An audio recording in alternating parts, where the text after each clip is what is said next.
But Quincy Jones, on this day, wins an Emmy for musical composition for the miniseries Roots. Mentally, on this day as well, this guy was born.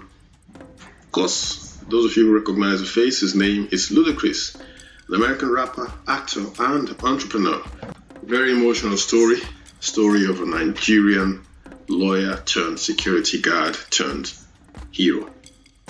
His name is Godwin Ajala.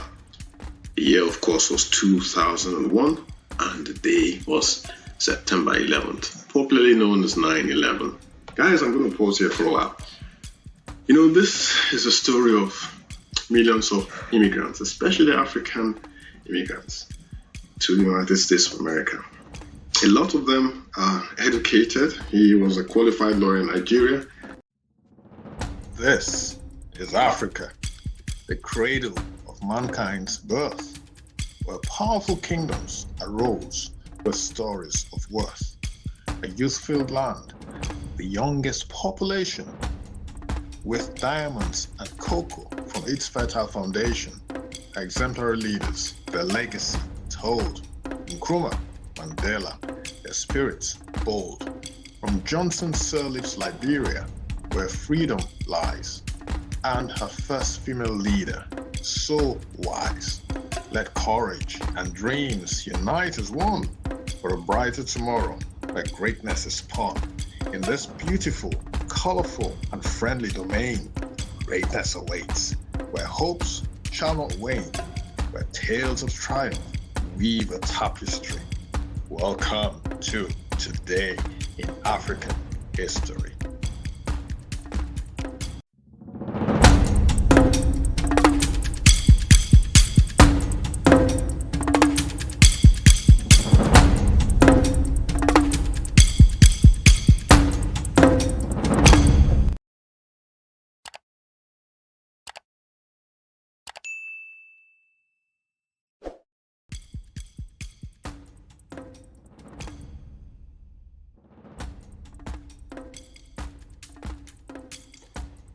Lolita Elaine Falana, born on this day, September 11th, 1942, better known by her stage name Lola Falana.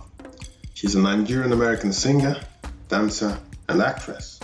In 1958, Falana's first dancing gig was at the age of 16 during a Dinah Washington nightclub appearance in Philadelphia, in which Washington gave her the opening act slot to perform Golden Boy, one of her lead singles.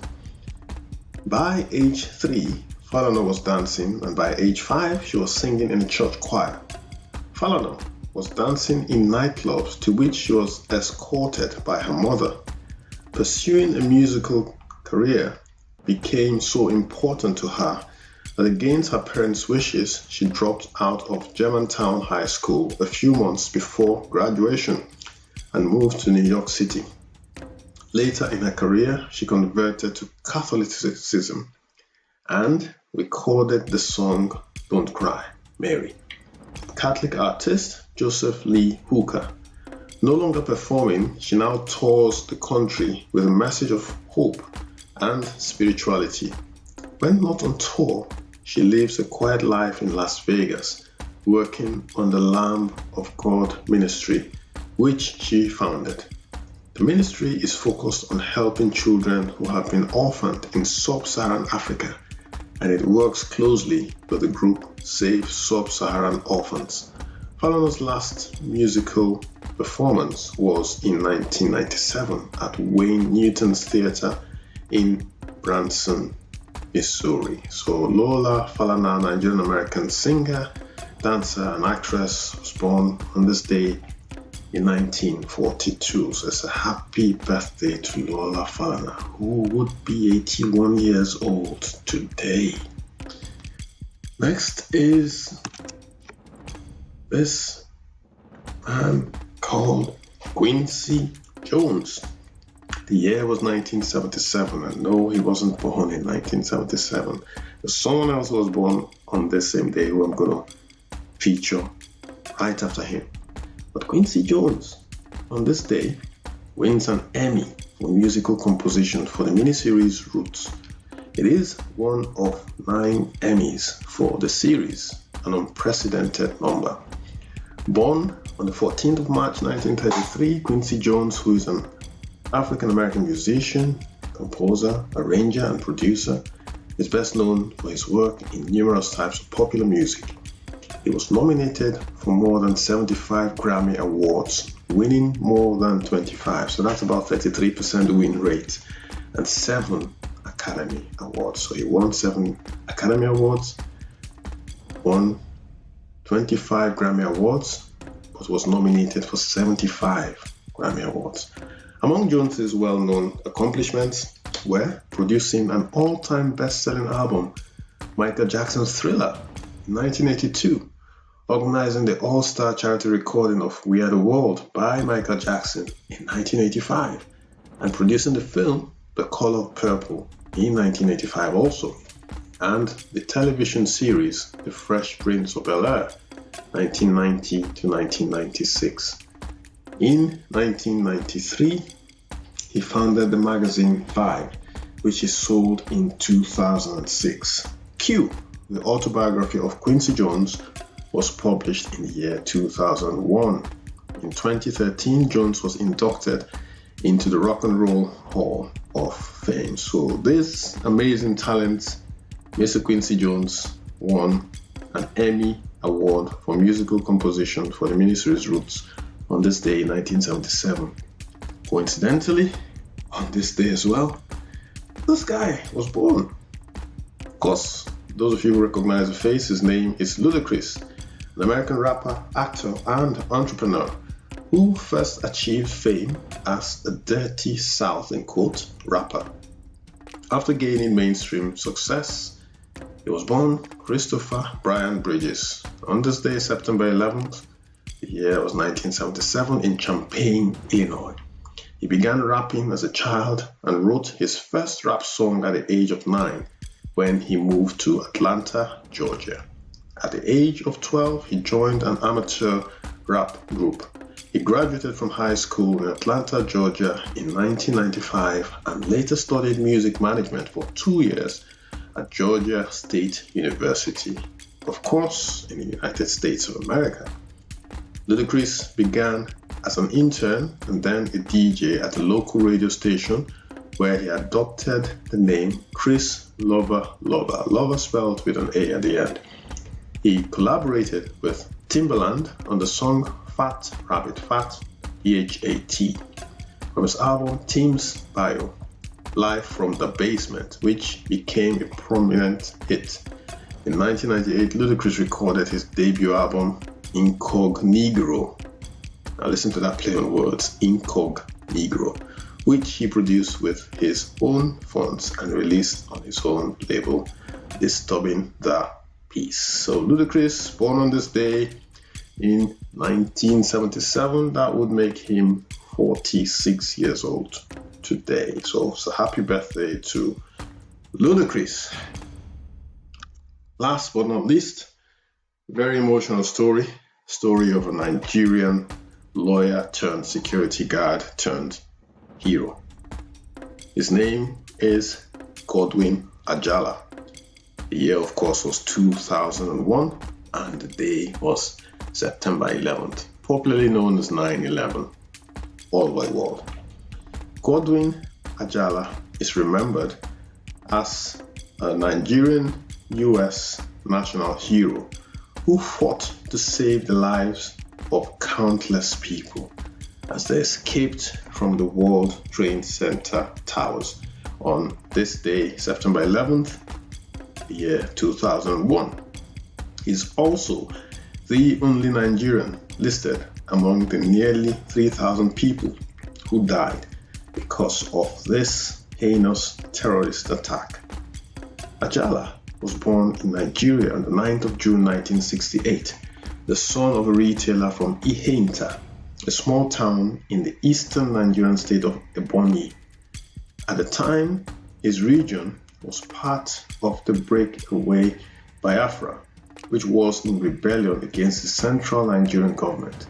Ajala came of age long after the Nigerian Civil War ended and Nigeria was reunited.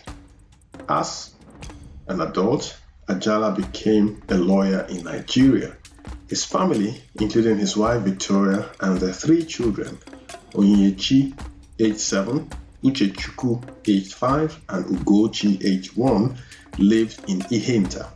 In 1995, Ajala emigrated to the United States to make a better life for himself and his family. When he arrived, firstly in the US, Ajala bounced between poorly paid jobs, but eventually obtained a steady position as a security guard or access control officer at the New York World Trade Center towers at the concourse level, which was the ground floor level. In this position, Ajala rode elevators and walked floors of the 110-story tower at 2 World Trade Center, helping secure the building and attending to small emergencies. Ajala worked in this position while preparing to take the New York State Bar exam, with plans to reunite with his family in the United States once he had passed his exam. Guys, I'm going to pause here for a while. This is a story of millions of immigrants, especially African immigrants, to the United States of America. A lot of them are educated. He was a qualified lawyer in Nigeria, but of course he had to pass the New York State Bar exam. So this lawyer had to humble himself and work as a security guard in one of the World Trade Center towers. That's the same thing that's happening in the United States today, and in the United Kingdom and Europe, in the Western world. I know from first-hand experience that most of the people who come from Africa to the West to work are university graduates. I know that for a fact. This was one such person. Now, he was the only Nigerian to have died in the World Trade Center attacks, which for me is a big surprise. Of the 3,000 plus people that died, only one person was a Nigerian. I'm very, very surprised of that. Anyway, so I'm going to carry on. Friends described him as working from 6 a.m. to 2 p.m. as a security guard and then coming home to study for another 6 to 8 hours every single day. Despite his efforts, Ajala never achieved his goals of becoming a lawyer in the United States and bringing his family to the United States. Nor do we know if he would have ever been able to achieve these goals, since, having little money, he was unable to attend law school in the United States and instead took more affordable, specialized preparatory courses for the New York Bar exam. So, in a nutshell, Mr. Ajala, a lawyer from Nigeria, lost his life trying to save the lives of other people. This man was a man with a good heart, a true Nigerian and a true United States hero. Now, I don't know if he had become a United States citizen at the time of his death. Probably not. But these are the people who he should celebrate. Everyday people. No, we don't have to feature those who make the news headlines every single day. There are people like this every single day who are making a difference in the lives of other people. We should celebrate them more often. They don't have to be rock stars. They don't have to be musicians. They don't have to be athletes. Just simple people carrying out their duties every single day to make the world a better place. So we should celebrate Ajala today, Mr. Godwin Ajala, who died on this day, September 11th, at World Trade Center Tower 2. On that note, on that sad note, on that reflective note, we come to the end of today's edition of Today in African History. Again, I'll remind you, it's September the 11th. If you're watching this and you lost any loved ones in that horrible terrorist attack on this day 22 years ago, it's amazing how time flies. I know where I was, exactly where I was when these attacks took place. I'm sure if you're old enough, you would remember exactly where you were when 9/11 happened. So, hasta la vista for now. Join our channel, subscribe to the channel if you haven't already, like the video, share the video, and I shall see you tomorrow September 12th. Take care of yourself. Bye-bye.